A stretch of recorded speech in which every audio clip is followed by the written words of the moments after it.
How's it going, everybody? This is Awais back with another video on the channel. Today I'm going to be creating a crash course of Ionic Framework using React. So far I've been using Ionic Framework with Angular, but I recently did a project with React and Ionic, and it was one of the best things that I did.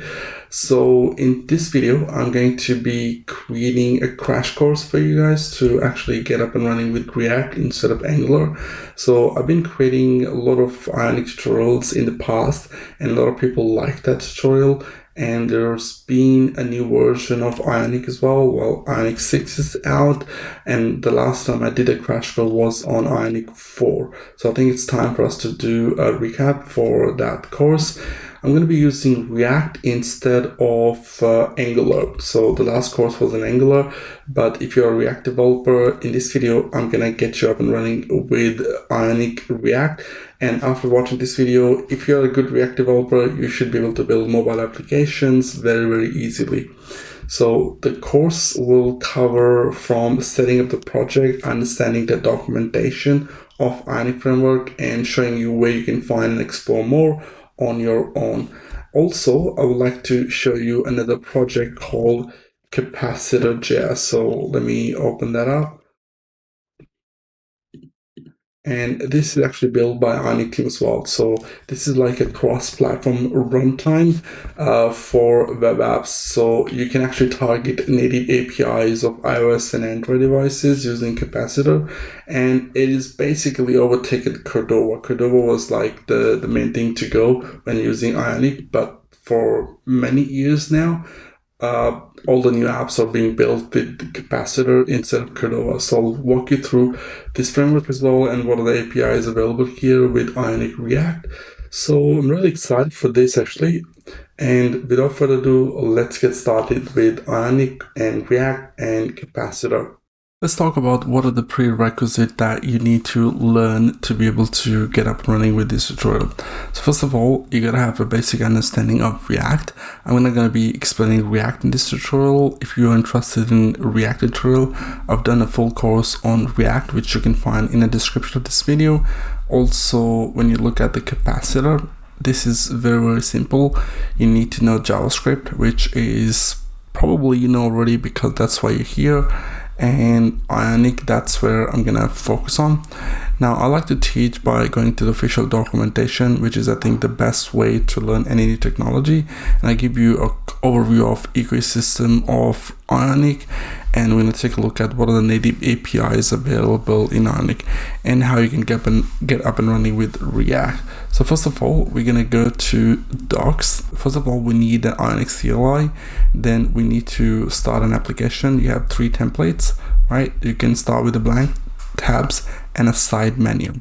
Let's quickly create a new project. I'm going to open terminal. I'm going to use Ionic start command. But wait, you need to make sure you have an Ionic install. At Ionic CLI, and this is where you install a CLI. Once you have a CLI installed, you should be able to access Ionic right in your terminal. Okay, so now I've got a Ionic version 6.19.0, which is great. Now I can go ahead and then say Ionic start. This is going to, let's choose wizard, press Y and press enter. Let's type the name for the project, and I am going to be using the project Ionic tutorial. Let's select the purple theme. Select the menu and select React. Then click on Create App. Let's open terminal. As it says, your app is now building in your terminal. That's great. Let's see. Okay, so our application project is ready.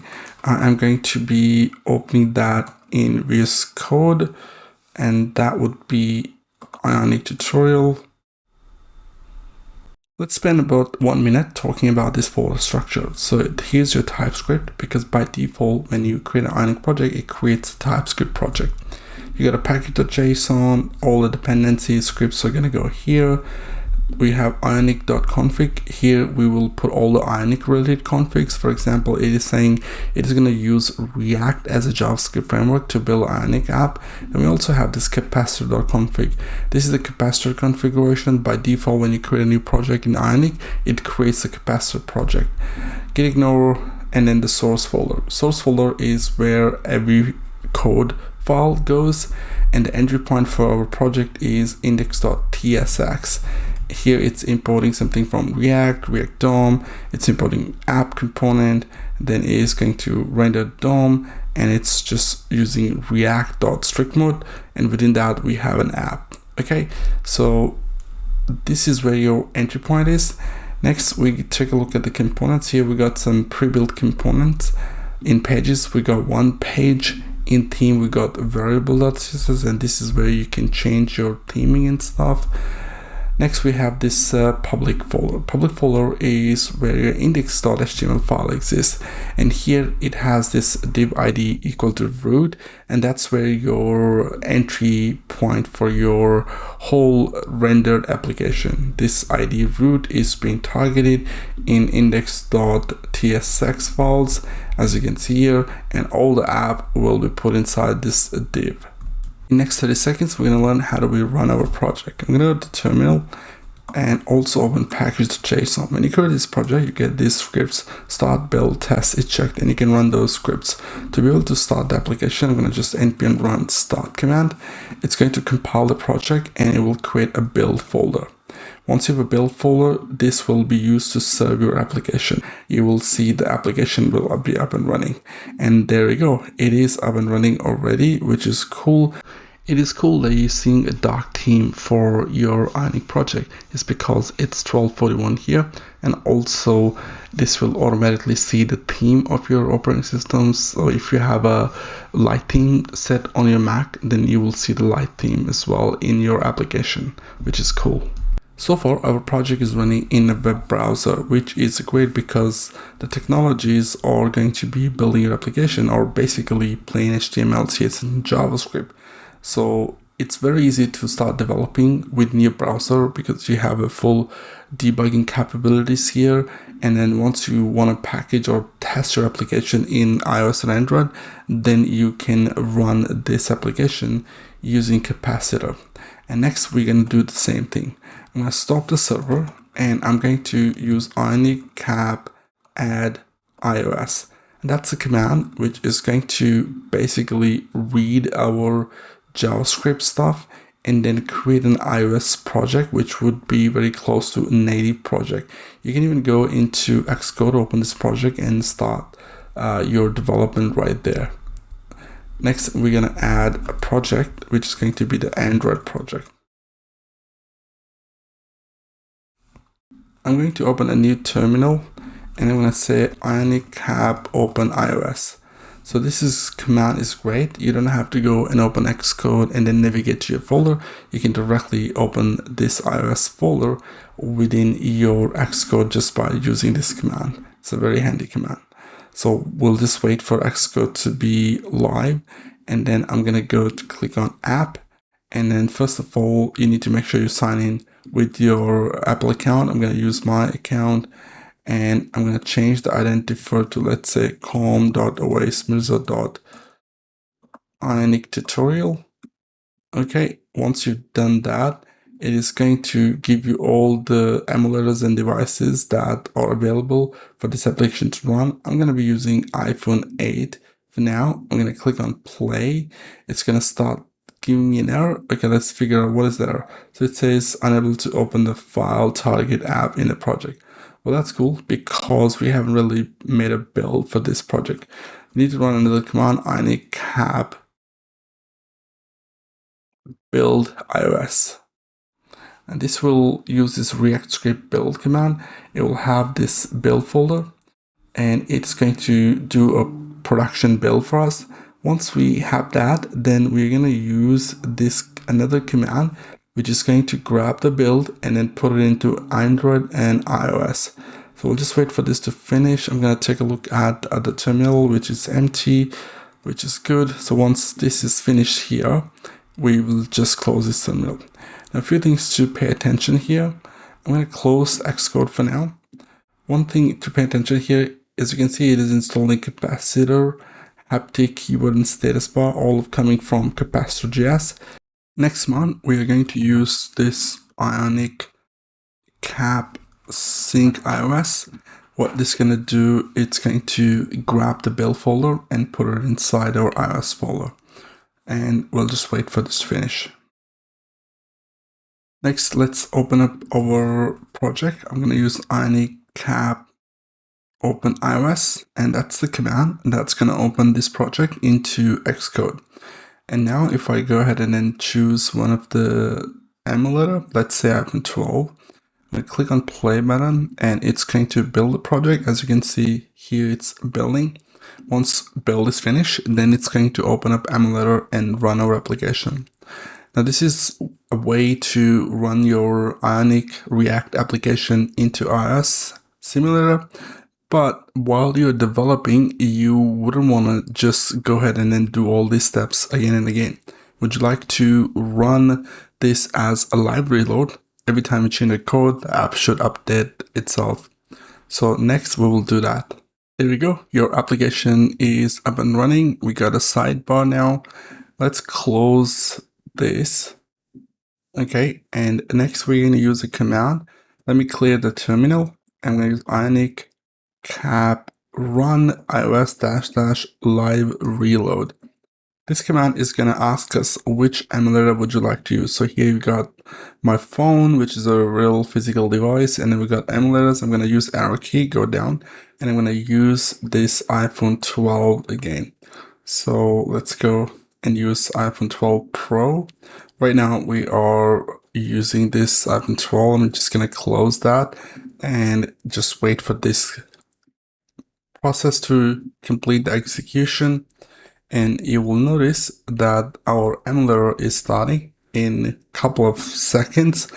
It all depends on your machine. So right now my system is being used as 46%. Now let's wait for this to complete. All right, I'm going to move this to the side. And another thing I want to do here is I'll go to window and then say stay on top. So even if I select the VS Code now, it's not going to go away. Now this application is basically being served as a server.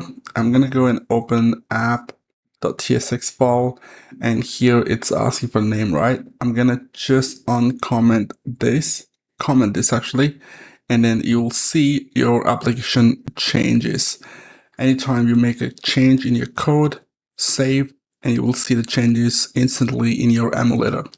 Now, while developing, I would still recommend to use browser. Next, I'm going to stop the server, and I will show you how you can run this in Android.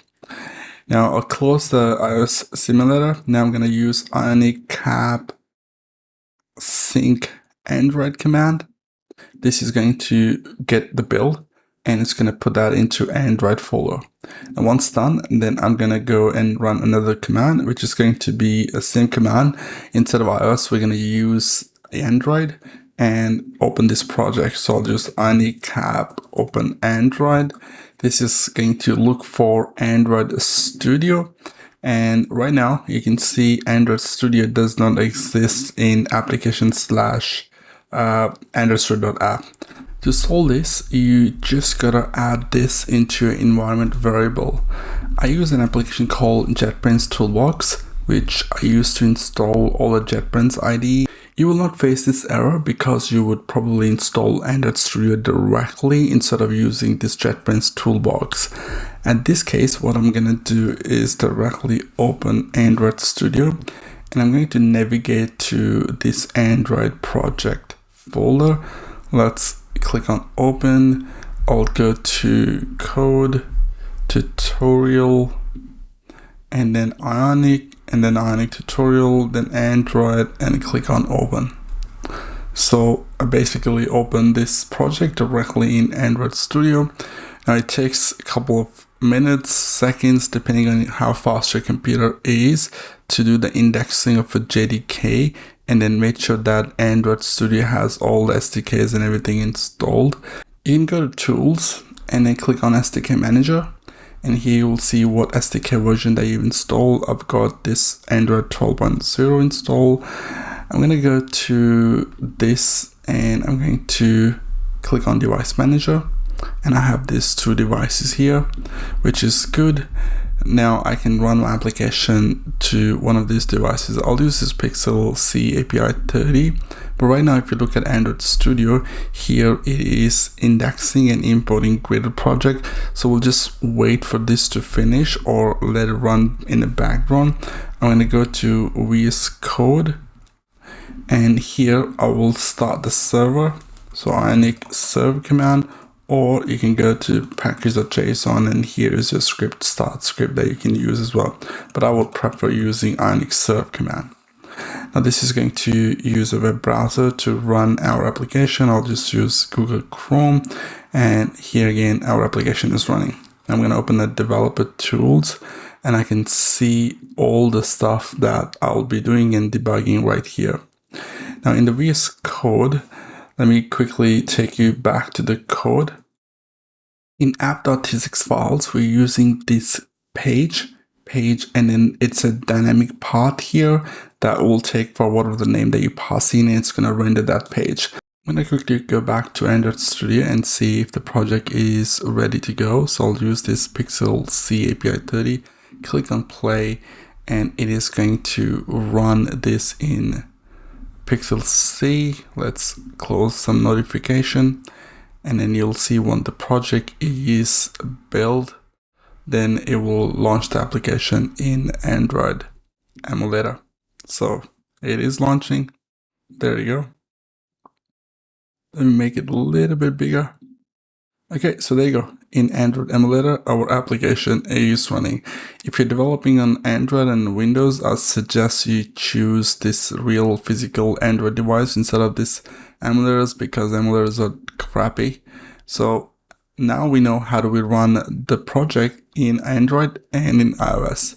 Now I'm just going to close this because we don't need that. I just wanted to show you how you can run them. Back in our source code, we're going to try adding a new page called dashboard. But first, let's get rid of this page.css file and page.tsx file. I'm going to go and create a new file, dashboard.tsx and dashboard.css. Within this tsx file, we will create a component, but first in app.tsx, we just change the redirect to page/dashboard and get rid of that part. Within the components folder, we don't need this explore container, get rid of that as well. In menu.tsx file, here is a list of menus that is showing currently in the app. We don't really need all these menus, so we're just going to change the top one to dashboard and URL page/dashboard, and then get rid of the rest of the menu for now.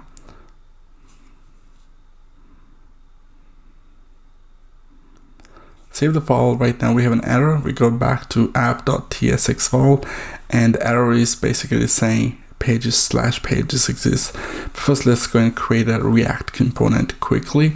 So I'm going to import this dashboard.css file, and then create a const dashboard react.fc, and then return just a div h1 with dashboard as a title. Now export it as default. Next, in app.tsx file, get rid of that import on the top here. This was causing an issue. But right now, if we look at our application, I'm going to refresh this, and it's going to load this dashboard. We also got these labels. We can get rid of them. If we go to menu.tsx file, I'll just comment this bit out, and then just comment this list out as well. So now we only got one page dashboard. Okay, once you click on it, it takes you to the dashboard page. I'm going to right click and then just create a new file. Let's just say second.tsx. Okay, we're going to go to menu, and I'm going to grab this, add a comma here and paste this, change this to second. Okay, so we got another page there. Now let's go to second.tsx, and I'm going to import second.css. Then we're going to create a new component, second react.fc, and then we're just going to return this h1 with second as that. Now if you take a look at that, we got another title, and the routing is happening. Now we go to app.tsx file, and here we don't have that actual path, so I'm just gonna copy this and change this to second and change the component to second as well. Now it's not importing anything. The reason for that is if you look at, we're not exporting this component at all. So let's just use export default second. Okay. Now if we go back to app.tsx, we should be able to import this now right above here, right? Now we've got two pages set up. We can go between these two pages, but you see the second one is coming up, but the dashboard one is not showing up. Why is that? So if you take a look at this here, we got dashboard. Actually, it's not dashboard, there's a typo here. So if I change this to dashboard and refresh, go to dashboard, now you can see the H1 is actually coming up. So far, we've learned how do we do a routing. We're using this template. Quickly explaining a few things. So if you look at package.json within this Ionic project, it is using this React router DOM, a React router, and it is going to be basically giving you some API to the routing. It's going to be a wrapper around React DOM. That's what happens when you use React with Ionic. App.tsx file, it's the same common way of doing routing as you do in React. So keep in mind, it's a plain React. If you look at the React documentation, anything listed here is pretty much applicable. You can use all these concepts and everything within your Ionic React app, right? Including the routing. As you see, we've done the same thing. We use this Ion router outlet instead of this React outlet. That's because this is just a wrapper around your React router DOM. And we're going to go to dashboard.tsx file. Right now we're using this plain HTML, right? We're supposed to be using Ionic. So in the Ionic documentation, you got, if you look at on the top here, you got guide, components, CLI, and native. We're going to be looking at components. And here's a library of components that is provided by Ionic. And they are pretty cool, guys. So for example, we start with the button. The way you are going to be using this library is going to this page in components and then look at what you need, because you can take a look at, this is a checkbox, a shape, a content, floating button, date and time picker, the grid one that I'm going to explain, but everything else is pretty self-explanatory. Okay, so if you look at the button, let's click on the button, and here it's going to give you an example. That's how you use that. But quick notice here, if you look at this, basically will allow you to switch between Angular, JavaScript, React, Stencil, and Vue. So if you look at an Angular and you're trying this bit here, that's not going to work because that's not in React. So if you're using React, you got to use this Ion button. That's the syntax for that. Okay, so you got to make sure you are in React for the documentation. So what I'll do is I'll go back to this dashboard.tsx file, and we are going to just create a simple button, and I'm going to put that outside the div. We don't really need a div, so what I'll do, I'll just use this Ion button, and then we'll just say hello world. Save that, and if you look at, here's your button. Okay, how cool is that? Now you can change the color to, let's say, color equal to primary, and that's the primary color. If you don't specify, it's going to use the primary color. If I change this to secondary, and if you look at, here's a secondary color. Okay, now let's go back to documentation, and here you got all the colors that are available in Ionic, and here it's going to tell you the documentation, what you can do with in terms of expanding or using a block or round button. So if I grab this shape as round, right now you can see that's how our button look like, but I'm going to change the shape to, let's say, round. Okay, and once I do that, you'll see it got the round shape now. So the reason why I'm showing you the documentation is because to cover all this, it's slow. It's not going to be a beneficial for you because you're already a React developer, and it's going to be a very slow course. So I don't want to do that. What I want to do is quickly show you how to read documentation, how to find what you need from here, and then use your basically a UI here. Now, let's go and take a look at how do you build a basic layout in Ionic. That's important because that needs some explanation, but everything else here is pretty self-explanatory, like a search bar. It's like, just copy this example from here. Let's say we'll just grab this example and I'm going to just paste that here. Now guess what? It's gonna throw an error because we are in React. So you need to use a fragment in React. So let's move this down and now we won't have an error. Here it's got a value. Instead of this, I'm gonna say hello. That's fine. And then it requires a function set. So actually, let's go and use a hook. And I'm going to make space here. I'll say create state with search text. And then here we have that. Okay, the initial value is hello. And here we need to import use state from React. So I'm going to import use state from React and the error will go away. And this one require an import as well. So click on this little blue button here and say add all missing imports. Now if I save this, you will see we have a pretty nice search bar here. Okay, click on close to click this cross button to actually get rid of that search. So you can see, you can just go to documentation, grab something from here, and then there you go. Here are all the properties that you can choose from. I'll explain to you some more things in terms of properties, but let's quickly go through how do we use this component library. Now, instead of showing you just a button, I'm going to give you a quick one. Is going to be on input. Again, make sure you're on the React side, and I'm going to grab this bit from here. And within the fragment, I'm going to just paste that, then hover over, click on this little blue button here, click on add all imports. Okay, it's going to import all the things. Then I need a state, so I'll just write a comment, create state with text.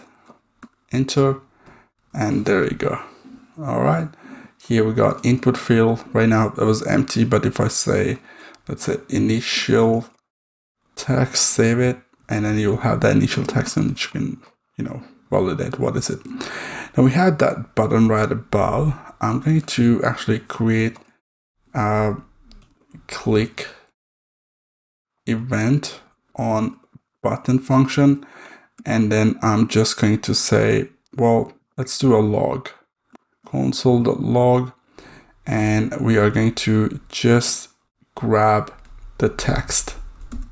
Okay. And basically that's it. All right. And then we can just go ahead and then use on click, and then we pass in click event on button. And that's it. Let's go and click on hello. And you see it is logging this initial, whatever the value that you will have here. Click on it again and it's gonna log that. So you can see you are in plain React, guys. No need to stress about Ionic. Now again, go through all of these and then you'll know what to do. Next, we're going to learn how do we create a layout. Creating a page layout requires some top level components. So if you look at here, we are putting everything in the fragments, which is not great. If I go to mobile view, it is actually covering your menu right here. Okay, it's actually going to cause a lot of issues. So if I just grab this and get rid of this thing, every Ionic page will start with the component Ion page. So I'll just use this Ion page component, and then we're gonna need a header. And after that, we're gonna need Ion content. And this is going to grab all the content, and then the header will grab all the headers. Right now, if you look at our page, let me change it back to iPhone 12 Pro. You see, we don't have a top bar where we can switch on the header.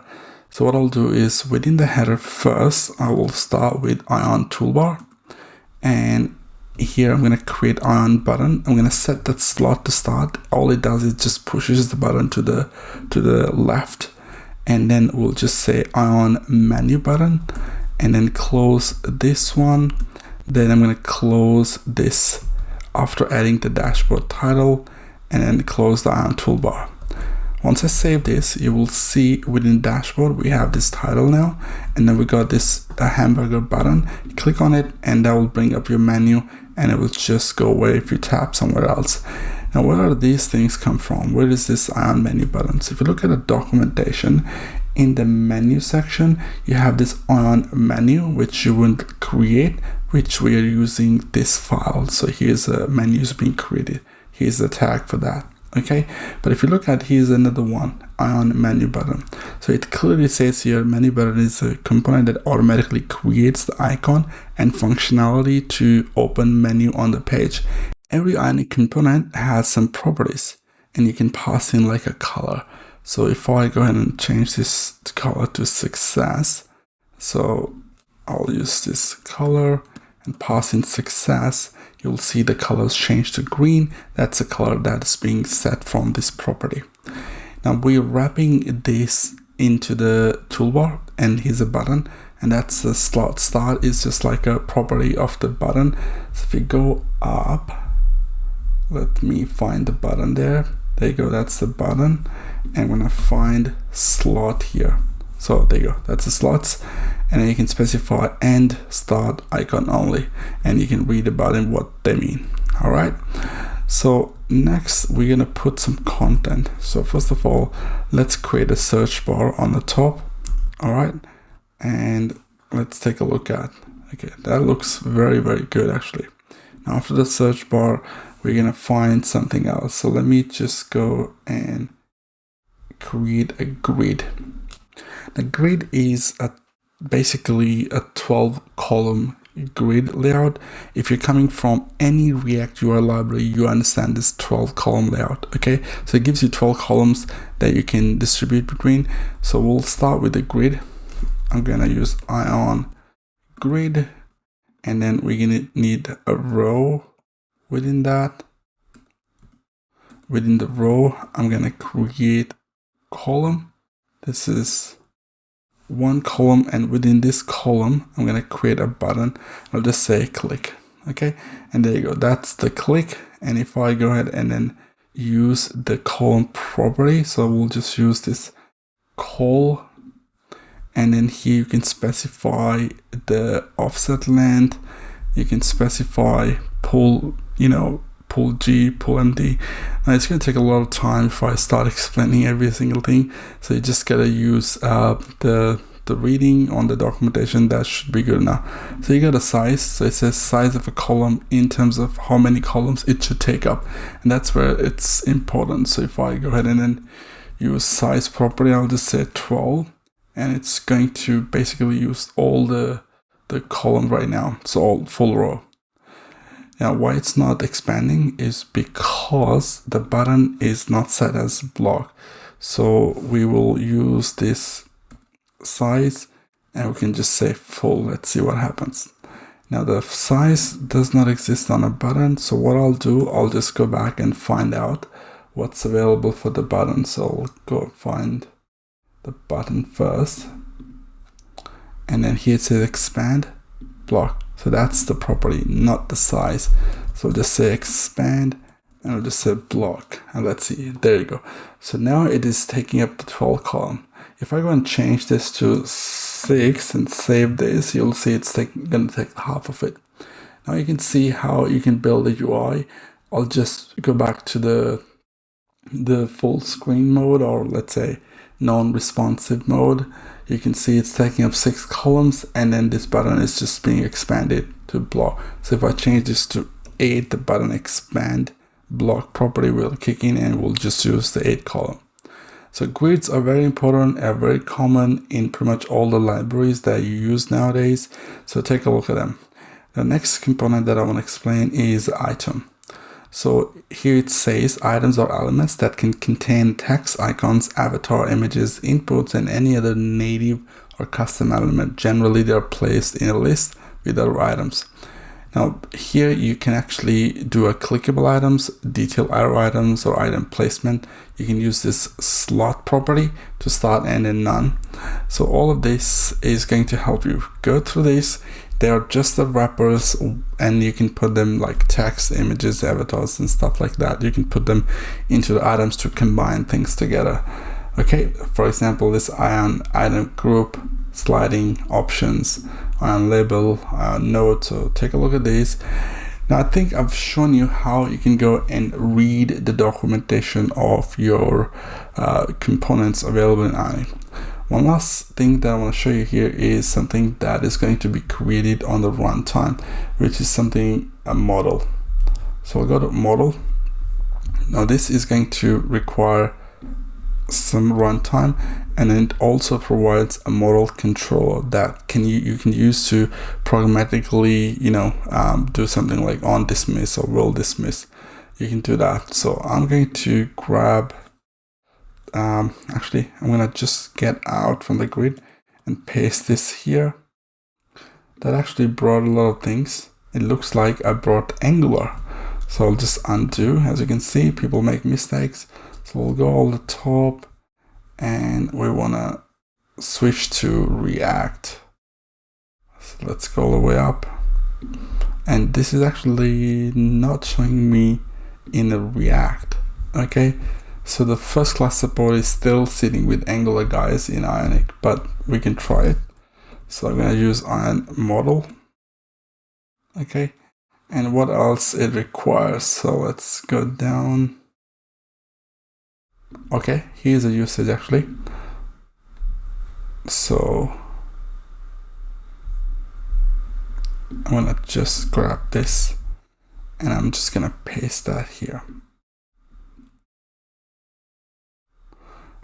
Let's do a proper indentation. Let's save this. It says it's open to true, and you can see when you open the application, it just opens up. And what I'm going to do is I'm going to set the state for model. So let's just say create state for model, and it says show model, set state model, and I'm going to just use this show model property here. Okay, and we have a button which is like click event. So I'm going to change this to set state. Actually, what is the function name? So set show model, and then we can pass in true. Okay, and then initial is false. That's good. And here it's asking me, oh, we cannot really use this. So what we need to do is we need to wrap this into this function expression. Okay, now should be a problem. Now you see we don't have a model, but if I click on it, the model will come up and the model will go away. Click, model will come up. Now let's go back and we can see how did you achieve the model, like a card or show model like that. Take a look at the properties available here. It will basically allow you to modify like card models or sheet models or full models. Okay, so I believe if I type full screen, and that's the model on click, and here's a full screen in Ion content. So if I go ahead and add that full screen here and click on this, now you will see, after refreshing, you'll see the model will basically take some sort of like a full screen in the mobile view, but not in the web view. You can still configure it by specifying the heights and dates, but yeah, you can take a look at the documentation. I think we enough talked about this UI based documentation. And yeah, last thing actually, if you want to use this tab UI, which is very common in the mobile application, you can use these tabs. Okay, very simple. Now we talk about native APIs. So when you're writing a mobile applications, you are going to be dealing with the device hardware. For example, you're going to have to deal with the camera, GPS, a Bluetooth maybe. So how do you deal with those things? Well, if you take a look in the documentation right above, we have this native Okay, click on the native, and here it clearly says build native powered app experience with a collection of open source and premium plugins and integration that makes it easy to add native device functionality to an Ionic app with Capacitor and Cordova. So a lot of these plugins are backed by Cordova and Capacitor. You can choose between Capacitor and Cordova in Ionic, and basically Ionic will take care of it. There's a lot of plugins available here. One I would like to use is going to be this device plugin, which is simple enough to demo how you can use it. Here we have a capacitor. So what I'll do, I'll just gonna install the capacitor plugin. So we'll go and stop the server, and I'm going to just install that.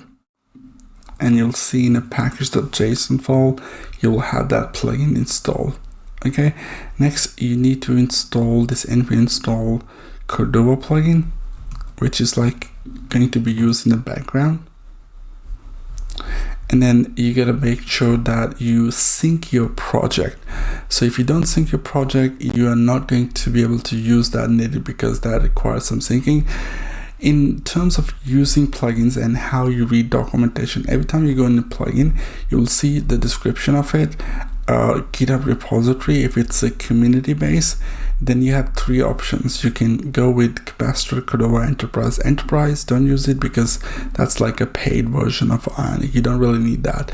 Cordova, avoid it. If you can find a plugin in Capacitor community, that should be the go-to place to find plugins.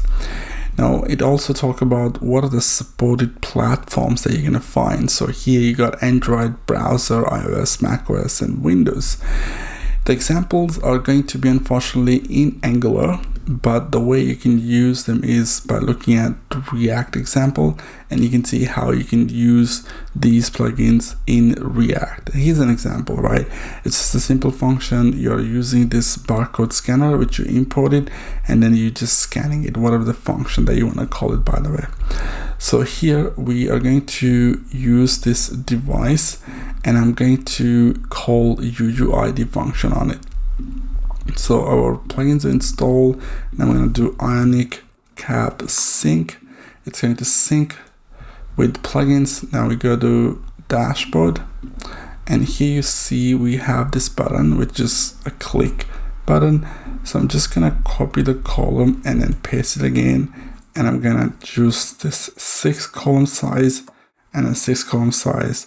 And I'll change this to UUID. And then we need to create a function right above. So first of all, let's go ahead and then import that plugin. So I'll just use import, and I'll say device, and we should not have a problem. So it says device is declared, but it's valid never used. So that's cool. At least we got the import done. Now within our component, I'm going to say const show device UUID equal to, and then create this function. So let's use this set text, and then we can just call it device.uuid. All right, it's gonna be actually just UUID instead of that. I'm gonna do a console.log as well. So device.uuid. The cool thing is you can click on this device by holding the command, and it'll take you to the API and it'll show you what it has to offer. So it can tell you the model, a platform, UUID, a version, manufacturer, is virtual. So let's try logging a few more things. So let's go to console log .device. Let's say platform console.log device is virtual. It can tell you if it's running on emulator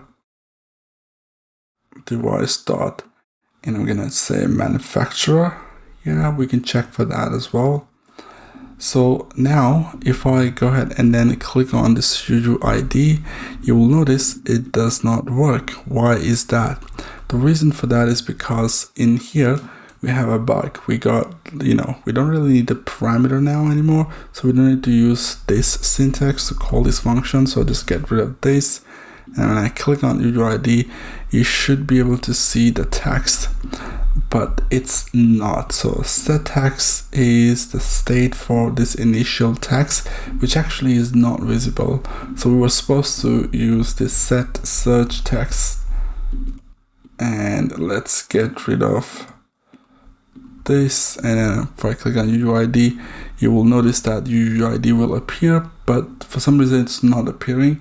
So that's cool. But what I'm gonna do now is open Safari, and then I'll show you how you can do the iOS debugging as well using Safari. So you open Safari, you will see develop, and then you'll see the simulator running. Click on it and then click on localhost. Okay, and then when I clear the terminal now and I click on this UUID, you will see it is telling me that this is the UUID, the platform's iOS, virtual is true, and then the manufacturer is Apple. Okay, so that's pretty cool. We were able to grab this information. For some reason, the set text is not being set. Well, that's fine. We can try one more thing. So if I go and add another column right above, and we are going to actually, let me create a row.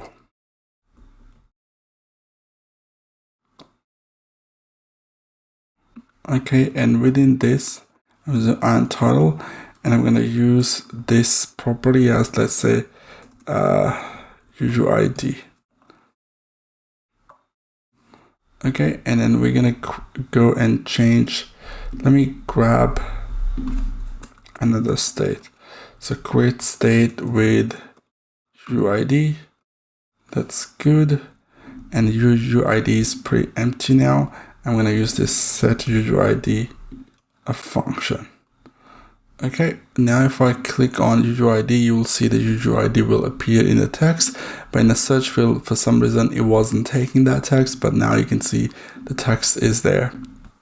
So now you know how you can go and read the documentation about these APIs available for you to use. For example, if you want to set the diagnostic, you want to create a dialogues, you might want to deal with the camera, guys. So the camera is pretty cool. So take a photo or capture a video using this plugin.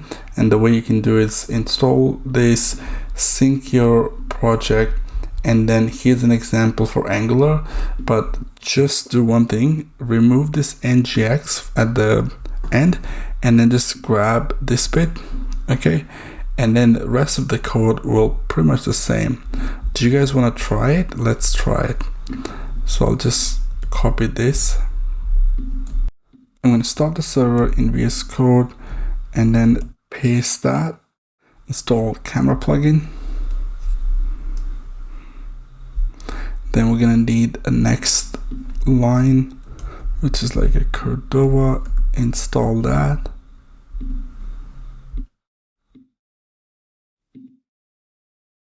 Ionic Cap sync. It's going to sync with the native APIs, for example, the camera that we just installed, and rebuild, optimize production build. And once done, I'm going to grab this click and say camera, and I don't really need to show model, but I'm going to change this to set show camera, and let's get rid of this parameter while that's happening. And I'm going to copy this bit. We don't really need to keep track of this now. Let's get rid of the search as well because we were not using it at all. So I'm going to grab the state with camera.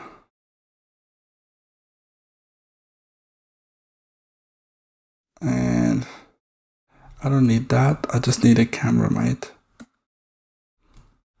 Okay, so that's good. Show camera, set show camera. Initial state is false, so we'll just use, actually get rid of this model now as well, and set show camera state. And we can actually, we're gonna need to pass in true now. So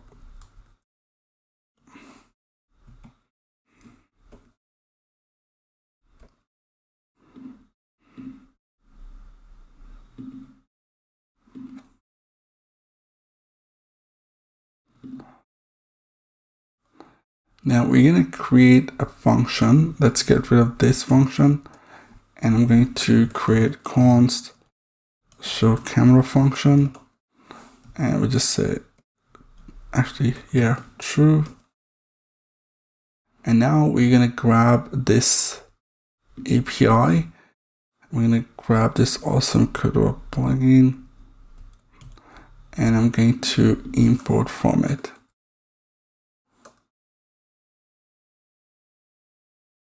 Use import and from this bit, and what we need is camera and camera options.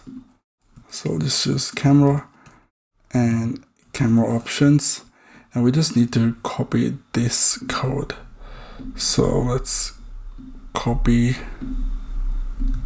this whole line, and we're gonna put that inside this. Okay, so we got the camera options. I'm going to just remove this. Let's go and actually we're gonna have to do it manually because it's VS Code I'm not very familiar with. So all right, and then the image data, we don't need that. We'll just use the camera, and that's it. That should be good. So show camera true, we don't need to have a true there. We'll just remove this bit and this bit as well. Okay, so it's going to do on click, it's going to call this function. We don't need a state. Let's get rid of that as well. So fix this.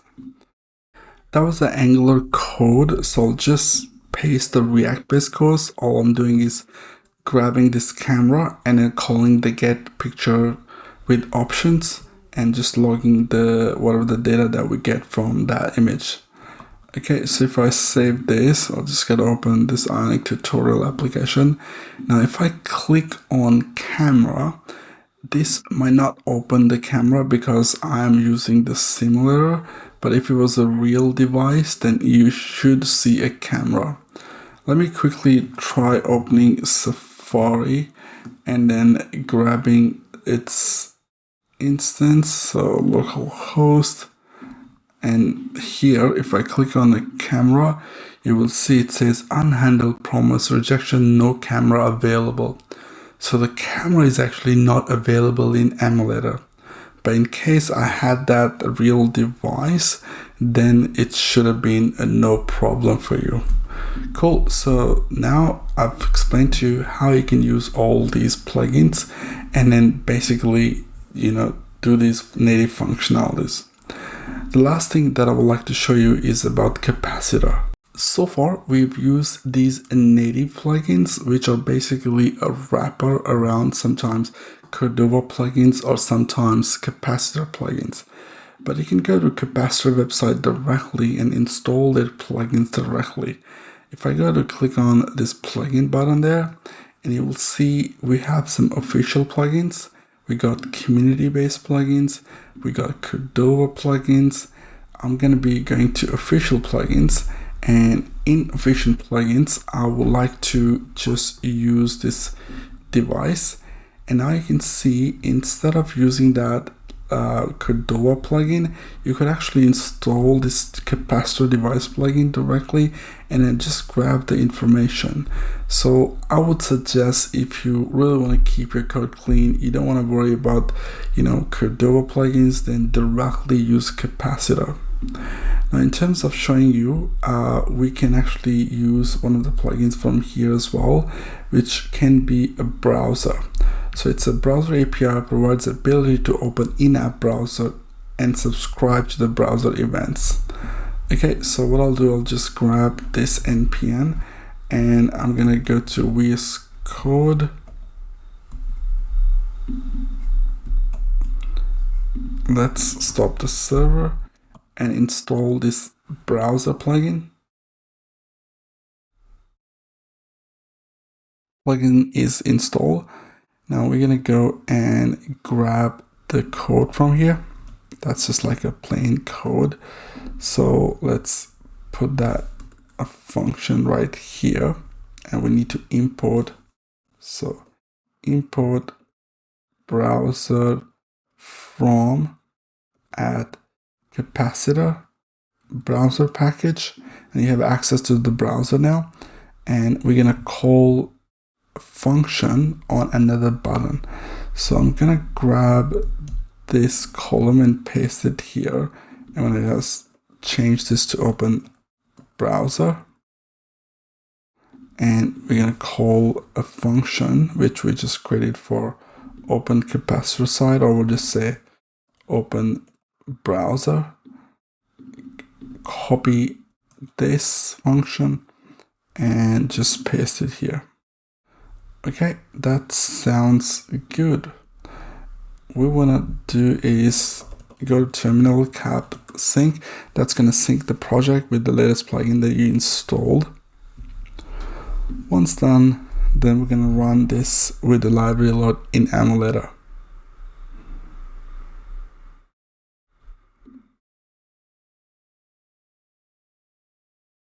Ionic cap run iOS -- live reload. I'm going to use the same device, iPhone 12.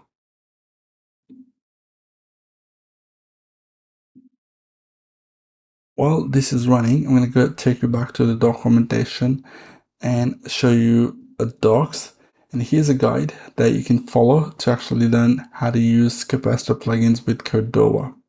Okay, I'm going to leave this here because it's a very self-explanatory, and if you are a React developer or a web developer, there shouldn't be any problem for you to follow this. Install the package, copy the code, and do its thing. And here all the configuration and properties and methods available on that particular API. For example, in keyboard, if you want to show the keyboard, you can just call show method, or hide the keyboard, call hide method.